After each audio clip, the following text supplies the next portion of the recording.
अस्सलाम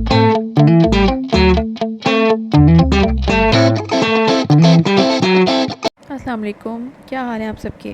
उम्मीद करती हूँ सब ठीक ठाक होंगे।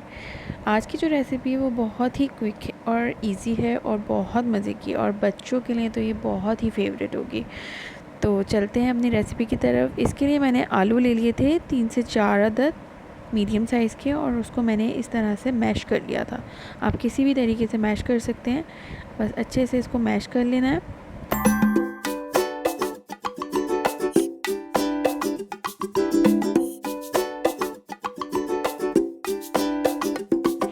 जब आलू सही से अच्छे से मैश हो जाए तो इसमें हस्बे ज़रूरत नमक ऐड कर लीजिए। मैंने 1 टीस्पून नमक ऐड किया है। हाफ़ टी स्पून इसमें मैंने चिकन पाउडर यूज़ किया है, जिसका फ्लेवर बहुत मज़े का आता है। हाफ़ टी स्पून इसमें मैंने ब्लैक पेपर यूज़ किया है, और 2.5 टेबल स्पून कॉर्नफ्लोर यूज़ किया है।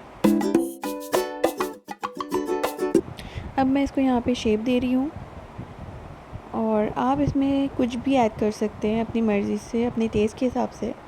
इसमें मैंने बहुत कम इंग्रेडिएंट्स इसलिए रखे हैं क्योंकि ये बच्चे बहुत शौक़ से खाते हैं। इवनिंग स्नैक के लिए ये बहुत बेहतरीन चीज़ है। आप एक दफ़ा ट्राई करेंगे तो आपको अंदाज़ा होगा। ये बहुत मज़े के बनते हैं, ऊपर से ये इतने क्रिस्पी होते हैं, अंदर से बहुत ही सॉफ्ट होते हैं। और आप इसमें कुटी हुई लाल मिर्चें, हरा धनिया कूट के, हरी मिर्चें, किसी भी तरह से आप इसमें थोड़ी चीज़ें अपने टेस्ट के हिसाब से इसमें ऐड कर सकते हैं। यहाँ पे मैंने सारे पॉप्स बना लिए थे। अब यहाँ पे मैंने मीडियम हाई फ्लेम पे 5 मिनट पहले ही ऑयल गरम करने रख दिया था, और गरम होने के बाद मैं अपने पॉप्स डाल रही हूँ।